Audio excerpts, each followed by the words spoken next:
welcome to 28 Days and Beyond. The show where we talk about our history, our heritage, and our culture. I'm Amari. I'm Kharisma. Welcome back. Welcome back. Hello, Amari. What's up? Chilling. So I think we should be honest with each other, but also with our viewing audience. You sound so serious. I mean, no, it's a serious topic. So let's share some insight as to we've been struggling with how to present today's topic. Yes. Because there are a lot of nuances, a lot of shades of interpretation, right? A lot of misunderstandings. So break it down for the folks. What have we been struggling with? Well, as we struggle through it today? As we're continuing to kind of struggle to how to frame this, well, we've been talking about Black women and our, I don't know if this is the right way to say this, but kind of our place in society, how we're viewed, and how we frame our behavior and how we move through life based on the outside perception. So. Okay. Go ahead. Based on the outside perception. Yeah. Right. Go ahead. There you go. No, I'm just thinking about it. I mean, because part of this has to do with all of us. I think all of us. All right. Here you go. This is going to take you to left field, and I'm going to bring it back. All right. As long as you bring it back, we're good. Have you ever heard of the Stanford prison experiments? I have not. All right. In the 70s, they conducted this research experiment at Stanford where they took a group of students, randomly assigned them to the role of prisoner and prison guard, right? And they created an environment for them. And I think after like 3 days, they had to end the experiment, and they had to put all of these protocols for research in place afterwards, because what happened was they took these roles so very seriously. It's one where people were getting hurt. They had psychological, trauma and so on and so forth, right? Just as a result of you were told that this is what you are, and that is basically what they became. What you become. Right?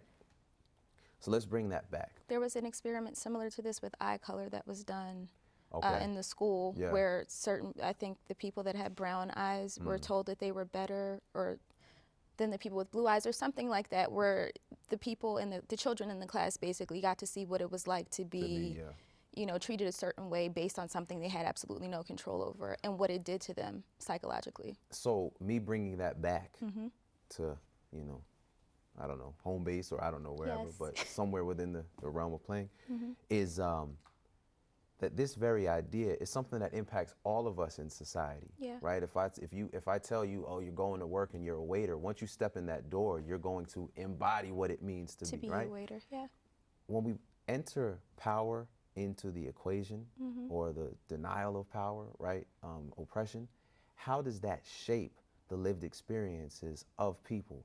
In this instance, particularly Black women. Black women.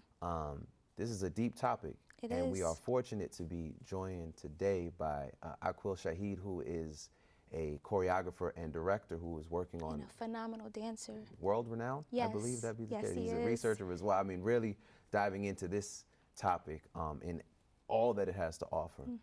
So we'll be back with 28 Days and Beyond. Welcome back to 28 Days and Beyond. We are now joined by Iquail Shaheed. Thank you so much for being here with us today. Thanks for having me. Thank you, thank you. So tell the folks out there about you. I mean, we know about a lot of your accomplishments, but please share. So I'm a native of West Philly. West Philadelphia, born and raised. On the playground is where I had to fight most of the days. I grew up in West Philly, single parent. Actually, between my mom and my grandmother. And then I got into dance really early. I was one of those kids that like grew up watching Michael Jackson on TV. And so like in my living room trying to like wait for the like commercial to come on where he was like on the Coke commercial, like spin around and bump into the coffee table and like get yelled at by my grandma. What's your moonwalk game like though? Man, listen, maybe if you see me like 10 years ago, I'd have been able to moonwalk. But yeah, not right now. But yeah, and then grew up in the church, and then I found like ballet, modern, and jazz. When I got to high school, I went to Kappa, the Creative and Performing Arts High School in Philly. Got my undergrad from UArts, went to graduate school at SUNY Purchase, State University of New York at Purchase, and then my doctorate at Texas Women's University in dance with a focus on critical and cultural theory. Wow. Yeah. That's quite in a nutshell. In a nutshell. Yeah. So with that background, both in dance, but also, the academic and theoretical aspect, let's jump into this topic. Sure. This is something we've been, really working through. Right. Yeah. So what's up? So what's up? All right, what you want to know? So I founded my company. Let's start there. So Dance Iquail is now an 11-year-old company based here in Philly. I started it primarily because I felt like there was a lot of narratives about my life as a Black person growing up in a devout Christian family with a single parent on the lower SES spectrum. And those narratives weren't being told. I was getting jobs to do Lion King on Broadway. I did movies. I lived in Australia and I lived in Europe. But none of the work that I was doing talked directly about my experience. What was it like to grow up queer in a family of devout Christian Black women? Like whoa, like that's all right. And so all of the work is about this sort of lens of social justice and using dance as a conduit into social justice, right? And looking in a theoretical lens, like what is the ethnography of it? How do people make meaning of their life? But how can we tell how people make meaning of their life by the way they carry their body, right? You hear like body language, but really like what is the embodied narrative, right? When somebody slouches back down in their seat, right, versus lift up, it tells you something that maybe they can't say. Maybe they do say, right? Then it makes you want to adjust your posture. Right. When you go in job interviews, or you hear my grandma would say, "Boy, sit up straight," right? Yeah. So no matter what you're going through, it's still this idea of like carrying yourself. But as a choreographer, I'm looking at like, what is it that they're telling me in their body that they can't say, or that they've said, but I'm not attuned to listening to. And so as a male, I had a bunch of dancers that I really appreciated. One of my dancers, her name was Penda Jamil. She was Nigerian. She is Nigerian. She left the company. Dark-skinned, beautiful, tall sister, but had a very particular way about being in rehearsal. And I wanted to know more about her, so I wanted to create a choreography for her that would talk about her experiences in the same way that I wanted to talk about mine. At the same time, my mother passed away. My mother was a dark-skinned Black woman. I was trying to figure out her life experience. And also I was listening heavily to Nina Simone's music. And so there was a sort of triangulation between the three of them being dark-skinned Black women who couldn't get ahead in society for whatever reason. Primarily at the time, it was because of their skin color. And then I was like, well, how can that teach me more about being better for the women in my company, for the Black women in my company, and how through learning in this process of choreography, can I teach other people, particularly other men, what the narratives are of our sisters and how we can be better for our sisters by looking at a piece of choreography that sort of tries, it doesn't do it justice, but sort of tries to tell this story about what Black women are going through in white society. I think it's very interesting that you're your choreography, so obviously you're going to be dealing with movement, but something that you said really stood out to me is just the idea that sometimes you can't articulate it verbally, you know, but being able to actually see movement and see that tied to how people are presenting themselves manifest through movement on a stage is a really amazing concept. Yeah, thank you. I mean, that's the beautiful thing. It's like, that's the beautiful thing about dance. You don't have to say it to see it. You know what I mean? You just look at it. You can just look at it and you can feel. You don't know what it is you're feeling, but it's something about the way that their body moves that touches you on the core of who you are, and you can't articulate it. But if you could, why dance about it, right? Yeah, that's very true. Right, like why pay attention to somebody's body if you could just intellectually theorize about it? And in that regard, you give the body its due, right? By looking at it and understanding it. And sometimes you can grow closer to a person just by looking at how they move. Right. Well, we definitely want to hear more about movement and get into particularly Black women and how they've been marginalized throughout society. Absolutely. But we have to take a break. But we'll be back with more 28 Days and Beyond right after this. And we're back with Iquail Shaheed. So much that you just dropped. So much. One of the things that I wanted to pick up with about this, because I'm wondering about this, you were saying like, you know, that part that you can't articulate. And I wonder if it's something that you are cognizant of, but just can't articulate, or sometimes you're not even cognizant of it, you know?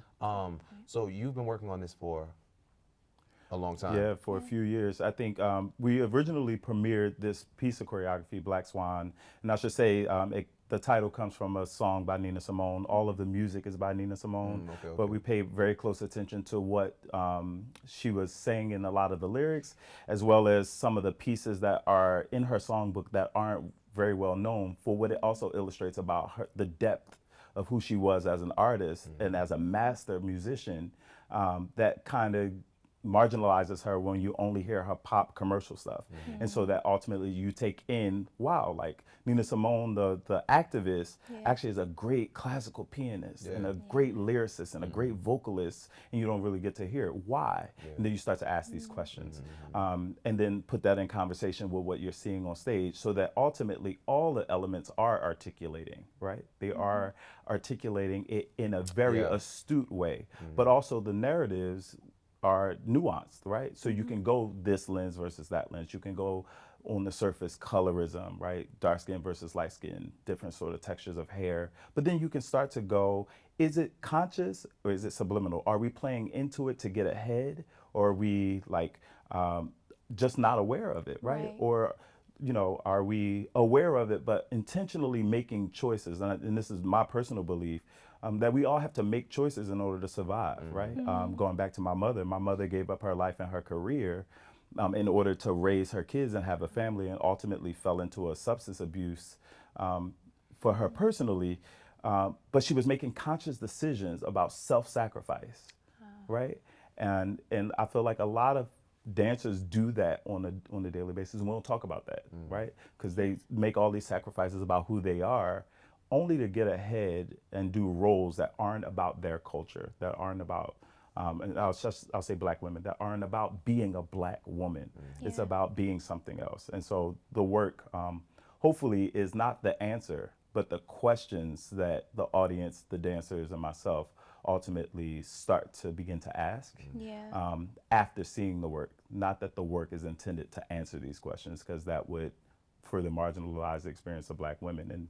And that's not what I want to do. I want to elevate their versatility, their beauty, their diversity, their respect, their pain, their struggle, but ultimately their joy in the way that they move in their bodies, so that you also see the vast expansiveness of Black culture, and specifically of the Black woman.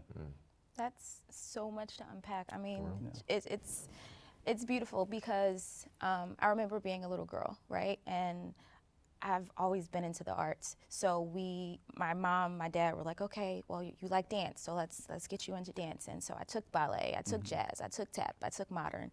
And interestingly enough, when I was coming up and kind of getting into dance and immersing myself into it, I didn't see a lot of dancers that looked like me. And it didn't stop me from wanting to dance, but it definitely, even at a young age, gave me a perspective that I know a lot of other Black women have also experienced as dancers, and then also just in the art world in general, not seeing reflections of ourselves and not seeing our experience played out on stages for other people to be able to experience in a way. Yeah, and I appreciate you sharing that. So we're doing the work, I should say, at the Performance Garage, February 21st through the 23rd, at 7:30 p.m. And we initially did the work in New York, and then we did it in Baltimore.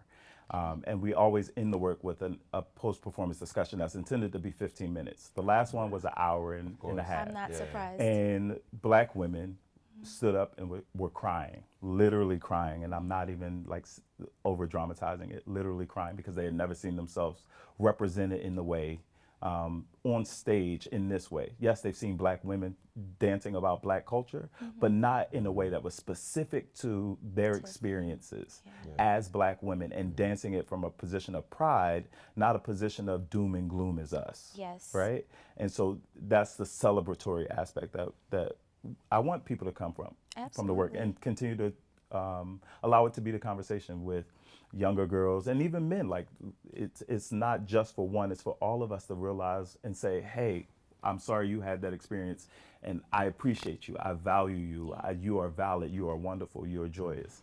And get that from seeing the show and being like, hey, let me check myself. Do I appreciate people? Do I tell them I appreciate them? Yeah, that's really important. And watch how their bodies change, right? So you said February 21st to the 23rd. February 21st through the 23rd. More information on our website, which is danceIquail.org. Please spell it out. Sure. Iquail is Iquail. So dance, Iquail.org. We're offering discounted tickets and trying to get Africana Studies departments to pick it up and add it to their curriculum and work with youth groups, Black Girls Rock, and there's a bunch of Black girl specific organizations. And yeah, I think if they want information, go on our website, and we'd love to see everybody there. Absolutely. Well, thank you so much for joining us, and thank you from a Black woman for putting our experience on stage. Much appreciated. Absolutely. Thank you. Yes, sir. Yes, sir. We appreciate you coming through. Absolutely. We'll be back with more 28 Days and Beyond right after this. Welcome back to 28 Days and Beyond. So, Amari. Yeah. Where do you stand now? How do you feel No, after I having feel the same way I felt. Okay. You know, which is one of the things I thought was, because I always am curious as to say, oh, we're gonna be talking about Black women, and there's some dude who shows up, right? Right. But I think that one of the things that Iquail said, which to me was like, oh, it makes a lot of sense, is that it's not about coming up with answers. I've solved the problem, and here's it's about, yo, these are just some of the questions that, you know, I have from my perspective. And this is what I've learned along the way, and it's created more questions. And I think that, you know, it's that commitment to learning, to exploration, to unlearning, to relearning, so on and so forth, that may provide a direction towards some solutions. Right. And also, I think it's really important that he recognizes as a Black man that he's not going to necessarily understand all of the Black woman's experience, but offering a space to be able to share that openly and a safe space to share that openly, I think is really important. And it's really powerful when you see men, Black men, take the initiative to help us feel like we're in safe spaces to share our story. That was powerful for me. You know, another thing too is, I'm gonna admit this. Okay. I'm not deep. Like I'll be missing things. Oh, I know, Amari. Like, yo, I'll be going to You're like 3 feet on the shallow end. 3 feet. I know. I'm just kidding. I'll be going to museums. Like, I don't know, it's a painting. Somebody was, you know. And I've always kind of felt that way about dance. Like, oh, it looks nice, but for him to really explain like the nuances, I'm really excited about checking the show out. Me too. Because, you know, who knows what, especially going in with that as sort of mindset, right? Being able to just really just see it as this exploration of something that is artistically expressed but lived every day. Yeah. Yeah.